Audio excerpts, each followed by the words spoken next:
100% खात्रीने सांगतो, मुरली अण्णाशिवाय काय ऑप्शन नाही. भाजपमय वातावरण आहे, पूर्णतः भाजपमय वातावरण आहे शहरामध्ये. महागाई काही नाही, महागाईचा एक आगडोम करून ठेवलेला आहे. करतो म्हणतात, मतं नेतात, तिथे गेले की समोर त्यांची माणसं उभा राहतात, काहीच कामं होत नाही. त्यांच्याबद्दल आम्हाला काय कल्पना नाही, कारण का आम्ही भागात त्यांच्या राहत नाही आणि काय आमचं काय त्यांचं कारण पडलं नाही किंवा काय नाही.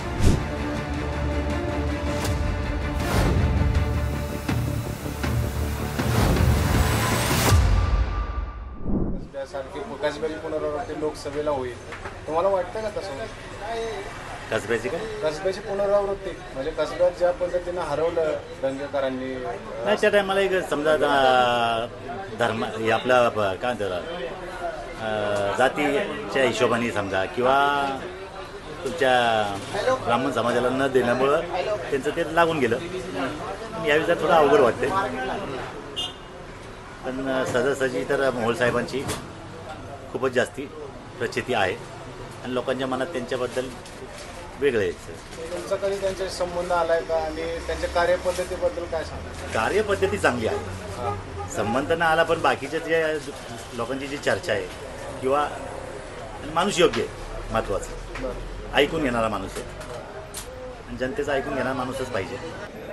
नाही, आव्हान देण्यापेक्षा कसं आहे, आता मोदींची लाट आहे आणि सगळ्यात मेन म्हणजे कामं करण्यासाठी तुम्हाला मेजॉरिटी पाहिजे म्हटल्यावरती BJPला मत दिलं पाहिजे. पूर्वी कसं आहे, नगरसेवकच्या ह्याला लोक कामं बघून देत होते, लोकसभेला तसं नाही चालत. तुम्हाला कामं दिल्लीवरून व्हायचे म्हटल्यावरती BJPचं संसद पाहिजेच तिकडं. म्हणजे ही माझी तरी अशी पर्सनल इच्छा आहे.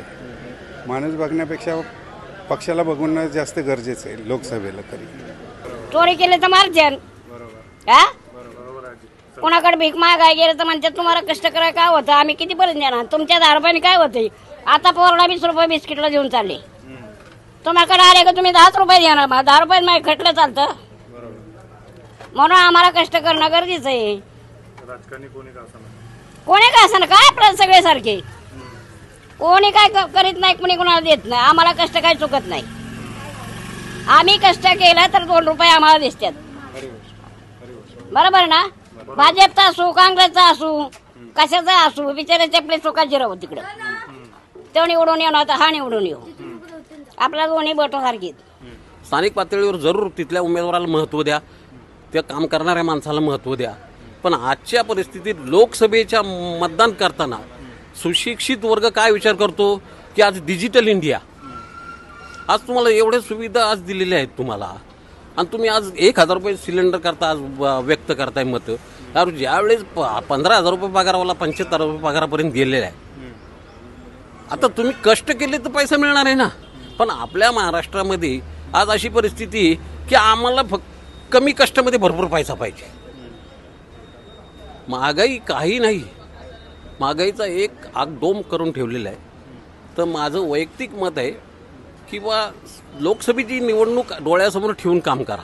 राज्यसभेच्या निवडणुकीला मी विधानसभेला म्हणणार नाही तुम्हाला असं करा कर, पण लोकसभेच्या इलेक्शनला आपल्याला आपलं सरकार जर स्थिर असेल आणि जर आपल्यावर कोणी आक्रमण करू शकणार नाही, आणि उद्या जर स्थिर सरकार नसेल आक्रमण केलं तर तुम्ही मग संपत्ती गोळा करून ठेवली. आज युक्रेनची अवस्था काय झाली, आज तिथल्या लोकांना संपत्ती जागेवर सोडून द्यावी लागली आणि देश सोडावा लागला. तुम्ही विचार करा, आज जर आपल्या देशात जर स्थिर सरकार नसेल ना, उद्या आक्रमण झालं ना, आपल्यालाही संपत्ती किती कमवली संपत्ती जागेवर सोडून पळून जावं लागलं. तर पहिली भिंत भक्कम पाहिजे आणि नंतर मग अंतर्गत राजकारण पाहिजे. भाजपमय वातावरण आहे, पूर्णतः भाजपमय वातावरण आहे शहरामध्ये. आता इथं लोकसभेची उमेदवारी जर बघितली तर भाजपकडनं मुरलीधर मोहोळ आहेत, काँग्रेसकडनं दंगेकर आहेत. तर मुरली अण्णा तर 100% विजयी होतील पुण्यातनं, कारण त्यांनी खूप सारं काम केलं आहे पुणे शहरासाठी.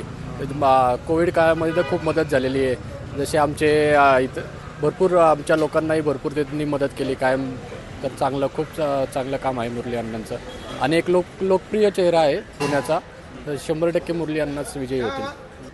नाही, आता त्यांनी विकास तर झाला पाहिजे, सगळा विकास तर चालू देत. तसं तुम्ही बघितलं आता बाकीच्या गोष्टी, आपल्या ट्रेन म्हणा किंवा बुलेट या गोष्टी काय करतात, म्हणजे विकास तर आहे, चालूच आहे. म्हणजे पण अजून थोडंसं कसं जरा तरुणांना रोजगार म्हणा किंवा या काय गोष्टी आहेत काढल्या पाहिजे आणि घडतायत ते हळूहळू, पण होतील अजून.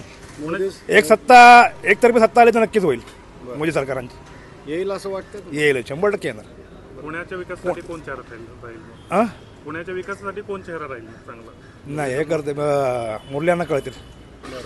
आता 10 यायलाच पाहिजे म्हणजे येतील तेवढं तर जनतेचा कौल आहे असं म्हणजे. आता पहिलंच मतदान आहे तर मी मुरली अण्णांनाच करणार मतदान.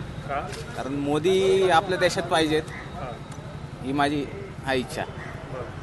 पहिलंच वोटिंग आहे आणि डायरेक्ट मोदींना करणार. हो पहिलंच वोटिंग आहे माझं.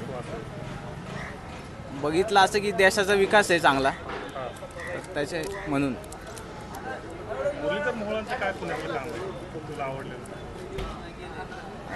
त्यांनी बरेच मेट्रोचे प्रोजेक्टमध्ये पण त्यांचा बराच हात आहे. कोविडच्या काळात पण त्यांनी बरीच हे केली, सहकार्य केलं लोकांना. काही वाईट नाही.